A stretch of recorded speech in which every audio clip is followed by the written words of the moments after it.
Welcome to another episode of Founders Club. Today we are going to be talking to Rachel Pedersen, the founder of Social Media United, who has over 439,000 followers on TikTok and is a member of the 2 Comma Club on ClickFunnels. We're going to be talking about how and why TikTok will be an important part of your marketing strategy. I'm going to ask all sorts of hater questions like, isn't the audience too young? What's up with China spying on us? And do you have to sing and dance to do any sort of good content on TikTok? And we're going to talk about how you can get a stream of new business and how you can leverage it to grow all of your other platforms. If you have any questions, drop them in the box down below, hit that like button, and make sure you subscribe for future episodes. We'll see you on the inside.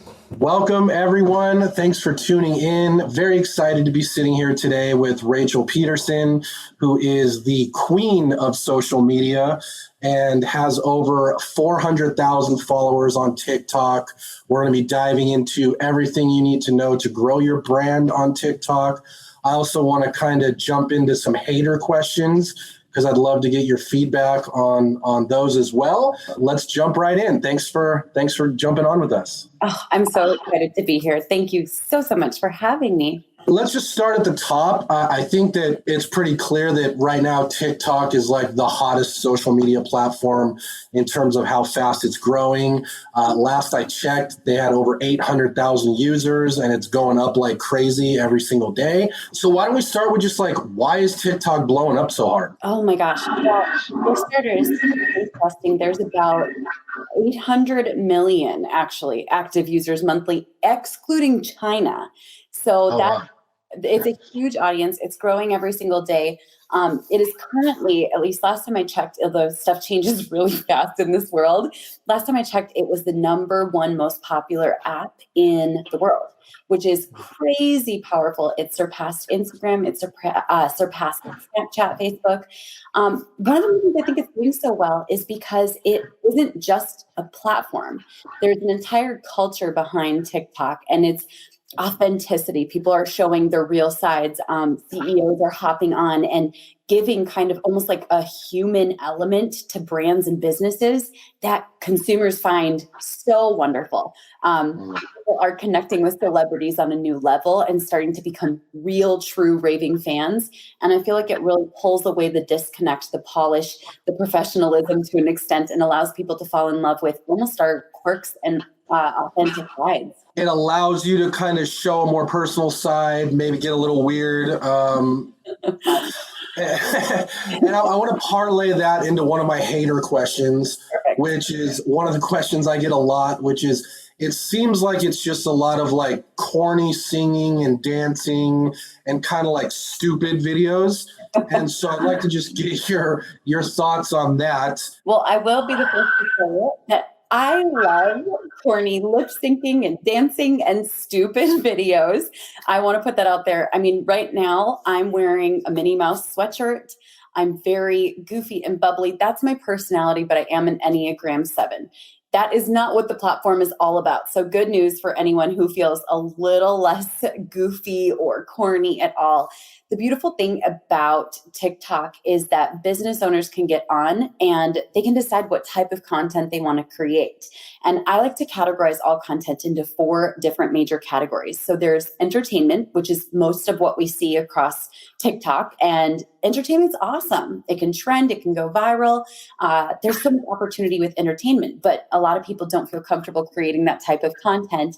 So there's 3 more categories you can tap into. And those are education, and you can straight up avoid trending music. You don't have to dance at all. You can provide excellent education and position yourself as a thought leader in a brand new blue ocean. It's a different audience than other platforms. So there's a huge opportunity there. There's also emotion. You can take your viewers and customers ultimately on an emotional journey. And then there's engagement. Like, hey, does anyone else feel this way? Let me know if you've ever experienced this. And so there's several different ways that you can connect with audiences on TikTok besides just dancing, lip syncing, having fun. But those are really fun too. I agree. And I think that's actually a really good distinction. I like those four different types of content that you gave, especially for me personally. I'm not a singing and dancing kind of guy. I like the more tips, the value. I'm more analytical. So I like to kind of unpack topics. So I think that is a definite good distinction on kind of looking at the platform in a different way. The other thing you just said, and I think this was another one of the hater questions I had, was it seems like the demographic is really, really young on TikTok. Why should entrepreneurs care about being on there? Really good question. And I get this question almost every day. So it's one that's kind of fun to dive into. So if there's 805 million monthly active users on TikTok currently, and that stat is directly from TikTok corporate. I just got off the phone with them last week and they shared the most recent stats. Between 26 and 31% of those users are over the age of 30. So somewhere around 200 million active users are over the age of 30. So while we oftentimes see, a lot of teenagers and kids trending on the For You page, the beautiful thing is there's a huge audience of buyers, sellers, people in different markets looking to maybe invest in real estate. One of my clients, he was very reluctant to jump on TikTok. He's a financial advisor, but I just said, I really think we should do this. I have a strong gut feeling. And within just 2 weeks of being active on TikTok, he received his first appointment that said, I found you on TikTok and I'm so excited about our call. And that's just the beginning of it. Yeah, I guess I never thought about it like that. If you had a place where you could go and put your content where you knew there was 200 million people in the demographic that you were after, I guess that kind of changes the whole conversation then. Completely. One of the things that was the most surprising for me when I got on TikTok, because I'll be honest, I was very early to the game, at least on the TikTok side. Before it was TikTok, it used to be Musical.ly, and that wasn't a super viable platform. There weren't as many celebrities, businesses, and people over the age of 30. But over the last 2 years, I weathered a lot of criticism for being kind of an early adopter to this platform. But the interesting thing that I found was as I started to create content speaking about exactly what I do, which is social media strategy, marketing strategies for business owners, people were like, wait, hold on, what's a social media manager? And it was the first time I had gotten some of these questions and I realized, well, I'll be darned. We've tapped into a completely blue ocean. This is a new opportunity to reach a different segment of the market that isn't hanging out on Facebook and isn't seeing our Facebook ads. Yeah, I know. I like that a lot. It's starting to make sense now because I think that a lot of the people I talk to that are kind of in the entrepreneur space, they're hearing about TikTok all the time. They're hearing about it all the time, but their two main concerns that I hear the most are the ones we already addressed. But I don't want to do the singing, dancing thing, and my customer isn't there. But it sounds like if 200 million people above the age of 30 are on it, then your customer is there. They're absolutely there. And the beautiful thing is, if you think about like the reluctance that we as business owners have towards jumping onto a new platform, the good news is our competitors feel the same way. So for the most part, it's a very new audience. It's fresh. There's huge opportunity in each and every industry to jump onto TikTok and ultimately become positioned as the go-to expert because our competitors aren't really on it. And if they are on it, I promise you, they're probably not killing it. For example, one of my clients is a dermatologist located in Boise, Idaho, and he jumped on it at the beginning of 2020, and he is about to cross 1 million followers on TikTok, getting hundreds of millions of views every single month. And so it's had a huge impact on his overall business, but also in his authority as a dermatologist. Yeah. And who would really even think that a dermatologist could get 1 million followers? That's crazy. Right. Yeah. There's all kinds of different industries that do well. And it's kind of surprising sometimes. For example, there are a couple of people who speak about like finance or money or budgeting. And it's an audience that hasn't really had a huge education on those things because they're not hanging out on Facebook, seeing Facebook Lives. They're maybe not as much on YouTube. And so they're super open to information and education. It's really powerful. I'm having second thoughts now. Awesome. And no, it's very good. Those are interesting points. And I think I want to hit you with the third one, the third hater question, which is just what's going on with the stuff you hear about China? That's always the number one thing with TikTok that you hear is that it's owned by the Chinese and they're spying on all of us and this, that, and the other. So what are your thoughts on all that? Well, the very first thing I'm going to say is that I am not a data and privacy protection expert. So I want to be super clear about that. I absolutely have a bias when I talk about this side of things. So please recognize that. The biggest thing for me is I've been very active in social media for 5-6 years, and I've gotten to see kind of the underbelly of the world of social media. I know like movies like The Social Dilemma just came out on Netflix, talking about what's really happening on like Facebook and Instagram and the platforms that we trust that are US based. And so I've known all of this for years just based on the ability to target with advertising, with retargeting. There's so much that goes on behind the scenes, even in US based companies, that for me, I'm like, okay, it's just another platform. Privacy is an illusion at this point. Now, that being said, right now, Oracle is technically green lighted to purchase TikTok. There's a few technical hiccups as they're going through the process, but ultimately my prediction is in the next couple of months, TikTok will be US governed at least. Wow. What do you think the sales price on that's going to be? Last I heard it was, I think, $30 or $40 billion. So a hefty price tag. That's a nice payday. That's a good exit right there. No kidding. No kidding. The last kind of question on the hater side, and then I want to dive into the like how we use it and the best practices and all that. Do you think there's a chance that the same thing could happen that happened to Snapchat, where basically Instagram, I know they have their reels and all that now. Do you think that there's a chance that could kind of like stomp them out? Because I know Snapchat is still there, but they've become so much less relevant since Instagram stories came out. So I'd love to see what your thoughts are on that. So I've been super open to what Instagram is providing as an alternative to TikTok.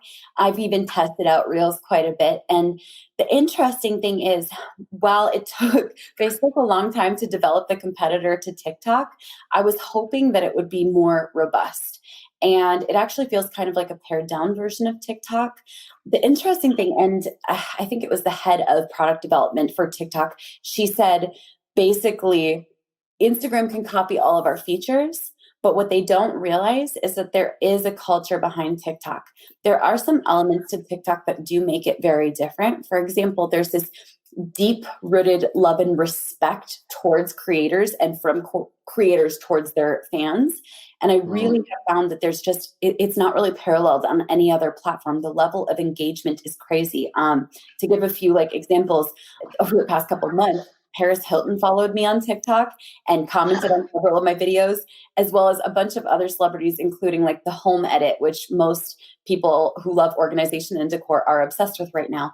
And there's just this level of interaction that is unmatched from other platforms. I would love it if Reels took off and did really well, but it almost feels like an afterthought or just a built-on addition to a house versus the house's design from the get-go.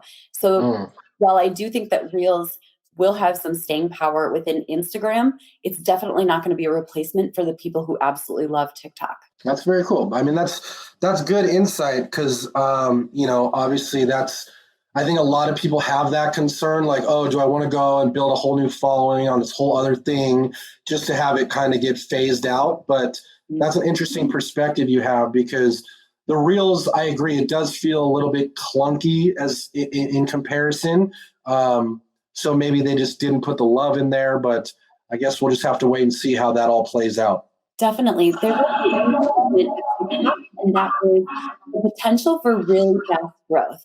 So for example, like right now I have to check almost every time I say what the stats are, but I have like 439,000 followers on TikTok. People are just now starting to recognize me in my state from TikTok. It's getting kind of crazy because I'm a mom of 3 and a business owner. I don't feel that remarkably cool or anything, but I have this massive following. 72,000 of those followers followed me over the last month. So growth is very exponential and it happens very fast. 1 year ago, I only had 12,000 followers on TikTok. But the craziest part is I've seen several of my clients and students go from 0 to 700,000 followers on TikTok in 2 months. I've seen yet another one grow by 1 million followers in 1 month. So the growth potential isn't just linear, it's massively exponential. And at the end of the day, I don't care what anyone says. If you have 439,000 followers anywhere, that's good for business. It's insane. And we actually use TikTok quite a bit to supercharge the rest of our platforms. Well, I'm active on pretty much every single social media platform and doing well on almost every single social media platform. TikTok brought new life to my other platforms. People said, where else can I find you?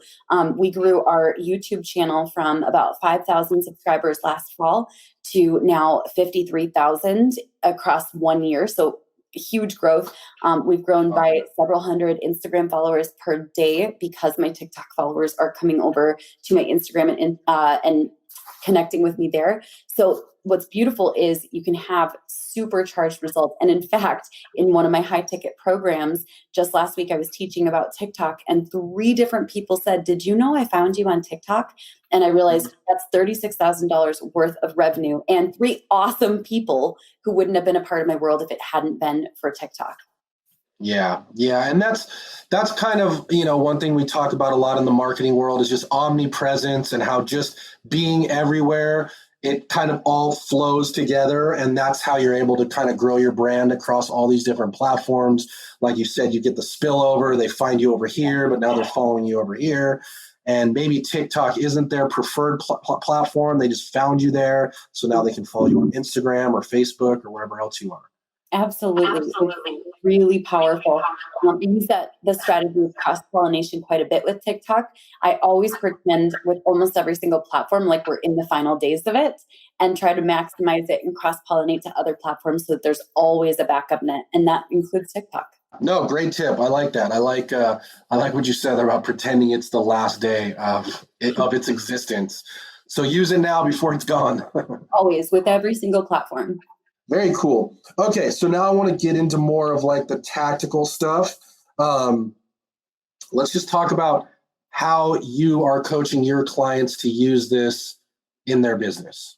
Okay, so we're going to start with a really easy way to use it first. I'm not going to recommend that you learn how to dance because that's a whole nother ball game. That would be pretty. For some people, it would actually be worse for their brand image. I'm not even very good at dancing, but I just enjoy that part and I like to have fun. And that's, like I said, a huge part of who I am. But I like to make things as simple as possible. You don't even have to be that clever or funny to be successful on TikTok. For example, I worked with a therapist and my advice for her was just to create educational evergreen content. So maybe with a song in the background, maybe not if you want to keep it super evergreen. And here's the tactical advice that I give people. Think about the 10 most frequently asked questions from your customers or prospective customers and ask yourself, okay, does this come up a lot? Is this evergreen? Is this the same a month from now, a year from now? And then go ahead and turn the question and then the answer in short form content into a TikTok. And ultimately, that's where you're going to find some success. So answer those 10 questions one at a time with a TikTok, which are up to 60 seconds. And you'll find that there's actually people who find you directly from that question and answer. No, that's great. I love that tip a lot. And I'll even add one more to that because this is another thing we talk about in our marketing groups is also the should ask questions, right? So take your top 10 FAQs and then take your top 10 should ask questions, which is basically the questions that your clients and prospects should be asking, but might not be thinking about. And then you've got 20 videos right there that you can do pretty quick and easy. Absolutely. The beautiful thing about TikTok, and part of the reason why I was willing to invest more time into this platform, especially before we had big results, is that most videos are under 15 seconds. So it takes a minute to record and then push it out there. The shorter your videos, generally speaking, until you have mastery on the platform, the better. So it might take you 15 seconds to record. It might take you 30 seconds to record. And the beautiful thing is you have a marketing piece that can generate an exponential amount of views. In fact, right now we're averaging almost 1 million video views per day just on my platform alone. So 1 million video views of my name and my face, incredible branding every single day. And I don't spend very much time on TikTok. Do you have any tips as far as like how to edit these videos? Because the one thing I do think is really cool about TikTok is all the different features and the editing tools that they offer. So can you kind of speak to that a little bit? Sure, absolutely. So good news. Simple works really well. So I record all of my TikToks in the TikTok platform.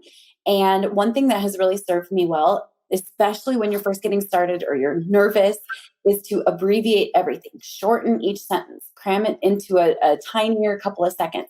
And what I'll do is I'll write out a script and I'll memorize it line by line. So I'll start with one line and I'll hold down the record button and just say that one line, go back to the script, memorize the next line, and then come in for the next line. So you can edit it in portions that all come together, which is kind of nice. And as easy as this sounds, until you become familiar with the culture of TikTok, I actually recommend that most people don't use all of the effects, all of the filters, etc., because using the wrong filters on TikTok makes it look like you don't know what you're doing, and people can spot that from a mile away. So simple is better until you understand the different trends, challenges, and what the different filters represent. So don't mess with all the tools yet until you know what you're doing, because you'll look like a noob. Yeah, I see people do it a lot and I can spot it from a mile away. It's okay though. Like everyone starts somewhere, but keep it simple. Simple works, simple is timeless, and that type of content can reach hundreds of thousands or even millions of views. Yeah, no, I like that a lot. And that's, and the content you can really, doing it that way, the content you can create is really endless. Like as a real estate agent or professional, I would just go out and I would find like 20 blog posts that have like 7 tips on this or 10 tips on curb appeal or whatever. And you could literally break those down into little TikTok videos and you'd have enough content to post forever. Are you not on TikTok yet? Because the things that you're saying, I'm like, you would crush it on TikTok. You've already got it. You see how patterns work very well. No, actually, I'm not. Hater question number 1 was actually from me. That's the I don't do the singing and dancing thing. So now that you've kind of shifted my perspective on that, I think I will jump on there and give it a try just to see how it goes. But yeah, I mean, I think that's kind of like, good marketing practices. I think I'll throw out another little tip that we use on some of our other platforms. It's a tool called BuzzSumo. BuzzSumo.com. You can find all the best trending topics on any subject. So if you just go in there and you type real estate or dermatology or whatever niche you're in, you'll find the top 20 most trending articles on the internet and how much engagement they've gotten on each social media platform. So that would be a great way for people to get started, just kind of like just covering what's already hot and just putting your own spin on it. Spot on. Absolutely, yes. I'm not on there yet, but I'm Oliver Graf 360 and all my other social medias. So I'm going to try to grab that. Follow me if you find me. Otherwise, we'll have to see what we can do. I'll be one to do, that's for sure. Cool. And then let me ask you this. So I interviewed a really big Instagram guy a few weeks ago, and he was saying the best way to grow an Instagram account is to not grow an Instagram account. It's to go and buy one that's already established. Is that a thing on TikTok or is that not a thing on TikTok? It's sometimes a thing on TikTok, but the problem with buying a pre-created TikTok is that most of the time it doesn't have a face associated. So if you suddenly try to associate a face with it, it's not going to make sense. Or the thing about TikTok is people really identify a name, like a username with a person, unless it's a community TikTok. So it can be really difficult to transfer them. Whereas I feel like that's a little more commonplace in the world of Instagram. It does happen sometimes in TikTok, but the truth is there's so much potential for growth and growth of the right audience from the get-go. Right. I recommend just building. And truth be told, if you're putting out 1 video per day or even just 3 to 5 videos per week, within a month, you're going to be like, I grew faster here than I did it on Instagram in years. That's very cool. That to me, I think is the most intriguing part of the TikTok thing is just how fast I've seen people grow. And obviously you're experiencing that same thing. And just the opportunity to go from zero to a lot in a short amount of time. I don't think that really exists on Instagram anymore unless you're just one of the outliers. Yes. So I see that being a good difference there. So let's talk a little bit about the type of content that you see doing the best in terms of what works well on TikTok. So that's a loaded question, only because let's now categorize even further, subcategorize content into two different buckets. So we've got the 4 E's. We've got entertainment, education, engagement, and emotion. But there's trending content and there's evergreen content. Trending content is the challenges. It's getting creative. It's the dances. It's the lip syncs.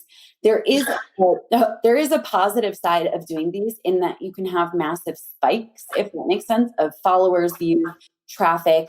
There are pros and cons to that, though. For example, there's this 16-year-old girl on TikTok who went from almost 0 followers to it's something crazy like 80 million followers over the course of 1 year.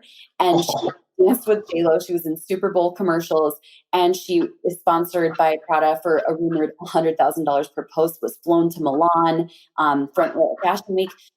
But that's not what we all necessarily want with our businesses. Sure, it'd be awesome, but that's not aligned necessarily with our goals as business owners or as people in the real estate space, right? So that trending content is one of the fastest ways to get performance and to get followers, but it's not going to necessarily be the right followers unless you know how to monetize anywhere, if that makes sense, with any group of people or get creative. So if you would accept a billboard in Times Square and say, I'll figure out how to monetize it later, that's kind of the equivalent of trending content is a billboard in Times Square. Makes sense. Okay. Yes. So evergreen content is going to be one of the most consistent yet exponential back-end growth tips or tricks that I'm going to recommend. It's not even a trick. It's being consistent with evergreen content. There's a sweet spot with evergreen educational content in that every single piece of content you put out there on TikTok is actually marketed for you. And this confuses a lot of people. There's this thing called the For You page. And essentially your content is put in front of strangers every single time you produce it. But the beautiful thing is there's the initial reaction to your content, which may or may not be great. But then TikTok actually tests out your old content again several more times to see if in front of a new audience it performs better as TikTok gets to know you and your followers better, which is really crazy. So you can have content that maybe gets a couple hundred or a couple thousand views at first, and then down the road it spikes and gets 700,000 views.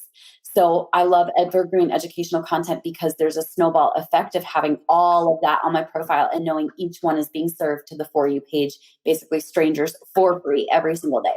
No, that's a huge value add. So you're saying it's not just about the initial post when you drop it, it lives on and can be found again later on, and they keep serving it to new segments of the audience? Yes. So there's that love-hate, that bittersweet feeling when you put something out there at first and you sit there and kind of stare at it and you're like, okay, this isn't getting great results. The same thing is true on YouTube, LinkedIn, and Pinterest as well. There's a longer shelf life, but also a lot more potential for virality. And I just love it so much. And so while you may stare at that initial video and possibly want to make it private or hide it because it doesn't do as well in the beginning, I recommend that you stick it out because that video could literally have hundreds of thousands of views a couple months from now. That's huge. Do you have any thoughts on post frequency, how often we should be posting? Mm-hmm. I totally. So I will say this because sometimes people will go and look at my profiles on social and be like, wait, you're doing something different than what you recommended. Well, my goal right now is different than most people's goals. So for example, I'm at 439,000 followers. Originally, we thought that we were going to hit 500,000 followers by the end of the year, but now we're sprinting because we see 1 million potentially by the end of 2020. And so we've made that a goal as a team. A little bit of a lofty goal, kind of crazy, very exponential. Good. Yeah. Love it. I recommend though, for most people, is to start with 3 to 5 videos per week, because that's a very consistent posting strategy. So it'll take you maybe 5 or 10 minutes at first to create your first couple of videos. And so I recommend 1 per day, maybe Monday, Wednesday, Friday, if 1 per day feels like too many, but then consistently create that many over and over.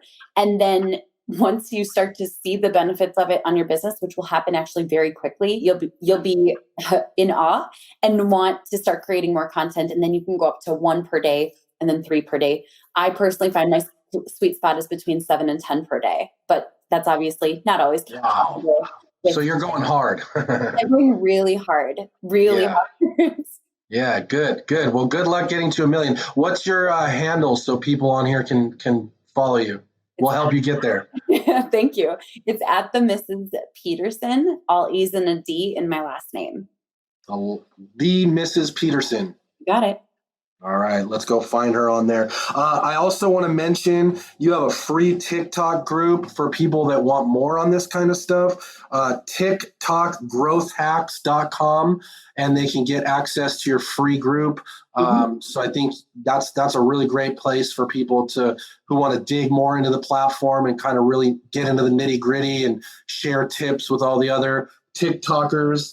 Talk to me a little bit about how people can convert these views and followers to business, right? Like Instagram, they rolled out the swipe up and different features like that. So talk to me about how different calls to action work on TikTok.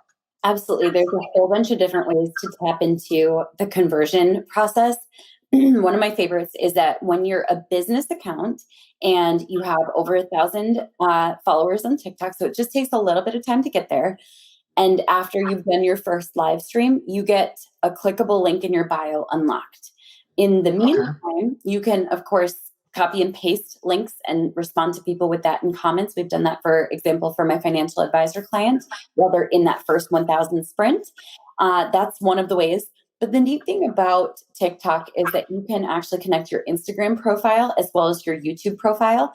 So until you understand how to best capture the link in the bio process, what I recommend is seeing TikTok as this viral potential that can turbo boost all your other platforms like Instagram and YouTube. And hopefully people are using Instagram and YouTube as conversion mechanisms. Now, we've done things, for example, I spoke at War Room Mastermind, which was a blast about a year ago. And on stage, I did a little mini webinar and asked people to comment below if they wanted to receive this free training. And just a couple of days later, we got our first, I think it was a $600 sale that came through from the funnel we created just for that. And that's when I knew this is absolutely able to be monetized. So while you can do direct calls to action, direct response, my personal favorite is to nurture people, get them on my list or get them into the front end of a funnel, and then just nurture them the rest of the way like I would with any other traffic source. One thing you just said too was if you are a business account, would you recommend for most of us out there in the real estate space and entrepreneurs that we do a business page, or is it have both? So there's basically, there's one weird thing about TikTok, and I'll give everyone this heads up. There are tons of different iterations and updates, upgrades. It's all being rolled out at very random times. There's no rhyme or reason even across our country. So I want to be super clear about that. So for example, when I became a pro account, is what it was called at the time, I instantly got the clickable link in bio available. Some people get the business account, immediately get the clickable link in their bio available. Some people who are creators get it at 1,000. Some people who are creators still don't have a clickable link in their bio. So I recommend fiddling around with the settings until you figure out, is the clickable link available? And if not, grow over 1,000 and then test the different settings. But you can change back and forth, which is really nice. So you can change between personal and business anytime? Yep, absolutely. At least at this time. All right. But it sounds like if we are wanting to use it for business, it probably makes more sense to have a business account. Absolutely. And then you unlock analytics, and the analytics are really valuable. So you can see how many views you're getting per day, where your traffic sources are within TikTok. You can also see the countries that your followers are from. You can see their their gender. I don't think you can see age range, but you can see a whole bunch of other things. You can see similar creators that your followers enjoy interacting with. So there's a whole bunch of analytics that are available, and they're expanding all the time. All right, very cool. And then I know they're experimenting with advertising. I don't know if they fully have rolled it out yet, but is there a way to target people on TikTok on the paid per click side? Yes, there is. So I have access to advertising. There's a self-serve advertising platform that's an ads manager. It's I don't even want to say similar to Facebook ads. It is in its infancy. And while I'm super excited about TikTok ads, we have some ads running right now. It kind of seems like the platform is stumbling its way through figuring out the advertising side of things. It's not super consistent, but I'm still rooting for it. Does that make sense? I will still keep running ads. Yes. But my best way of explaining it is feel free to tinker around if you have some time. But generally speaking, the platform of their ads manager is not yet consistent. And so people are like, can you teach us TikTok ads? And I'm like, I wouldn't teach it because it's not stable yet. And there's no rhyme or reason to a lot of the things behind the scenes. We'll tinker around and see how that goes. For sure. I'm doing the same exact thing. So I guess just to put a kind of pretty bow on this for people in the real estate space, it sounds like go open up a TikTok, create a business page, focus on repurposing the stuff that you already have, turning it into micro content. So if you have a blog post that's the 7 tips on this or that, or how to buy a home or whatever, you break those down into short little TikToks and then just start posting those a couple times a week. And that'll have you happily on your way. That will absolutely be a huge part of it. I will say there is one other thing that's important with TikTok, and that is your caption and your hashtags. Caption, you want to keep it short. One thing that most people do very wrong because they're used to Instagram is that they'll try to use a clever or clickbaity caption, but that's not how TikTok captions work. What you're going to want to do, generally speaking, I have several other more advanced strategies. But what I recommend starting with is explaining what is in the video. So tips for home buyers, things like that clarify further exactly what it is and who it's for. And then with your hashtags, try to keep hashtags under 1 million views. Don't go for the big hashtags, even though everyone always says, do all the trending hashtags. No, that's a fast way to stunt your growth, especially early on. So use hashtags ideally that are under 1 million uses. Niche down hashtags are a great thing on this platform. And actually the same is really true on Instagram as well. Is there anything else in terms of like growth hacks or how to target your ideal people that you could share with us? I'm going to give a little interesting growth hack, and it actually has to do with several things that I'm wearing and that are around me right now. So, for example, the awesome piece of art behind you, that immediately caught my attention and made me say, what is that? Wow, is that painted? So you want to give people conversation points in your videos. One example is my nails right now are rainbow. Not everyone has to get rainbow nails, but my 6-year-old picked these out and I was like, this will be perfect. This gets tons of comments on TikTok, even from grown adults who are like, that is so fun and exciting. A Minnie Mouse picture, that will do well. But I get that not everyone is as quirky or goofy as I am. But think about what are different things that you could add into your video as conversation points. I have a rainbow organized bookshelf. Gets so many comments. That's what got the home edits attention. But what I recommend doing is like, think to yourself, can I go on Etsy and find a t-shirt that says like, I sell homes or something along those lines that grab people's attention? And truth be told, this is an effective attention grabbing mechanism in any advertisement on any platform. Think of things that start conversation or conversation pieces within your video. But that's the biggest thing I recommend. The second thing I'm going to share is go follow other people who are influencers who have a similar audience to you for several different reasons. One, you want to see their content showing up more often in your For You page, but it also helps TikTok to understand the types of people that you're likely to engage with and the types of people who are likely to engage with your content as well. That's a good way to do a little recon. Oh yeah, absolutely. I love content modeling. It's one of my faves. Yeah. And it's funny you say that because about your nails, because I did notice that. And I was just like, oh, she's a mom. She has 3 kids. Like, of course. But it is, you do notice it, right? And I think that's the point you're trying to make is it's a little bit of a pattern interrupt. It's a conversation starter. It's something that makes you unique, different. Other moms can relate. Other dads can probably relate. So I love that. Thank you. That's most of the questions I had. Is there anything else that we didn't cover or that you wanted to kind of talk about that could help people on TikTok? Absolutely. One thing that I will share that's really helpful is lighting. So lighting is a huge piece that makes a big difference, more so on this platform than almost any other platform I've been on, with the exception of maybe YouTube. People want good lighting. So there are several hacks that I use. Some people use ring lights. I actually don't care for the lighting of a ring light because I just think it looks like a particular way. While it's professional looking, I think that it's better to have a natural look and not make people say, oh, they're using a ring light. So I bought daylight bulbs. They're like $5 at Target, and it gives this natural lighting look. My windows are actually closed right now, and this is all light bulb lighting, but it's nice and natural. It provides a really good lighting for TikToks, for YouTube videos, for recording for programs. And then the second tip that I use is when it's bright enough during the day, as long as we have daylight, I step in front of a window and use the natural lighting, and that gives a really even, bright appearance. The second big thing, and this is huge, and I'm so sorry to anyone who uses an Android, but the quality from Android phones to TikTok is significantly reduced. And this is not a shot at Androids at all, because Androids technically take better pictures, better video, but there's something that gets lost in the translation from an Android phone to a TikTok.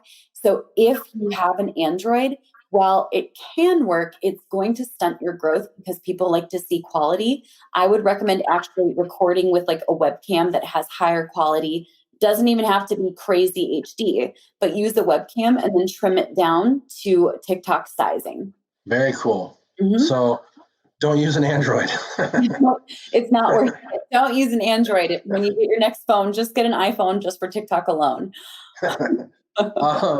And then any difference in terms of like shooting like this at your desk versus being out and about, being outside? Any differences in engagement or preferences or anything like that? For sure. So number one, have a background that is interesting. So I have my rainbow bookshelf. We've used other types of backgrounds as well. We're going to be working on a set of backgrounds, not just for TikTok, but for YouTube and advertisements as well, that are conversation starters and pieces, which is kind of cool. I recommend having a clean and clear background. Sometimes people will shoot a video and their background's like super messy or kind of just chaotic and stressful to the eye. This is not the platform for that. If you need to like straight up hang a shower curtain and film in front of the shower curtain, and the same thing can be true for YouTube as well. That's really helpful. If you're going to record at your desk, make sure that you have some space so that it looks like you took the time to set up your camera and use the self timer. All of those things are really helpful. I will say that generally speaking, and this has been the experience for a lot of people, full body shots tend to do better. And this is regardless of who you are, because psychologically there's this like subconscious realization that someone took the time to set up their camera or their phone, use a timer, and step away from the phone. And so people assume that there was more time and effort put into the video. Very cool. Yeah, I like that a lot. That's a good tip. And it's funny you say that. The shower curtain idea is actually a really good idea because I know a lot of people struggle with, oh, I don't want to shoot in my house. It's all messy, or my kids, or this and that. And, I don't have a space where I can shoot, but why not just get a curtain and just put it up behind you and then you're good to go all the time? For sure. I learned that we actually stayed in a 1,200 square foot townhouse with way longer than we probably needed to. But I wanted to make sure we had everything in a row before we moved out. And so this space was so crowded. We had 2 adults, our 3 kids, our dog. My father lives with us full time. And then my whole team would come over and work at the dining room table. And we were all on top of each other. There was no space, and there was no beautiful part of the house. This was, of course, our last house. So we hung up shower curtains in my office to give several different backdrops. And it was a creative workaround. Now today we have an awesome space, but at the same time, I'm still going to hang those curtains because it was one of the best solutions we had for creative and interesting backdrops. Yeah, it's so easy and cheap. It's awesome. Yeah, all the way around. Okay, cool. Well, one of the questions I like to kind of wrap with that I like to ask everyone is, I have 2 of them. One is, what are your favorite tools as an entrepreneur, or apps or softwares other than TikTok that you just couldn't live without or that you love? Oh my gosh, I would have to say Canva. I like Canva free, but especially Canva Pro with its background removers and the different elements that they have inside of their libraries. I couldn't live without YouTube. I actually spend most of my day listening to motivational YouTube videos in the background all the time. And I also love uploading to YouTube. I found that there's a really cool community there. And I really enjoy ActiveCampaign for just sending out emails to my list and automations. I find that it's very easy. And the final one is $1.80 for making engaging outbound engagement on Instagram significantly easier. What was that last one? $1.80. So that was $1.80. Yeah, that's this Gary Vaynerchuk strategy. He has this $1.80 strategy where you like find 10 posts, the top 9 or 10 hashtags, the top 9 posts in those 10 hashtags. You go and leave your 2 cents on each of them. And someone actually created a software called the $1.80 software, and it like gamifies your outbound engagement on Instagram. And I know they have several other platforms coming as well. And it's so easy. I love that platform. It's helped me to get in contact with some really big influencers on Instagram. That's brilliant. That's a great tip right there. Yeah. No, that's a great tip because I've heard Gary Vee talk about that several times, and it is a very manual process to hear someone that has gamified it and turned it into a software and made it easy is brilliant. It's awesome. I use it all the time. Very cool. Well, I really appreciate your time, Rachel. Thank you so much for sharing all of your insights around TikTok. I'm sold. I will go and start my page today, and we can give that a try. I want to plug your group again one more time, TikTokgrowthhacks.com. And what I heard you say earlier that I really liked is you don't go in there and you try to sell. It's really just all about a value add group and building a community of TikTok enthusiasts. Mm-hmm. So that's awesome. And then one more time, at the Mrs. Pedersen to find Rachel on TikTok. And all platforms. And all other platforms. Very cool. Awesome. Well, thank you very much again, and we'll look forward to hopefully talking to you again in the future. Thank you so much, Oliver. This has been a blast, and I hope people got some great tips that they can implement literally today. Most definitely, myself included, so I'm looking forward to it. Thank you so much. Thanks a lot.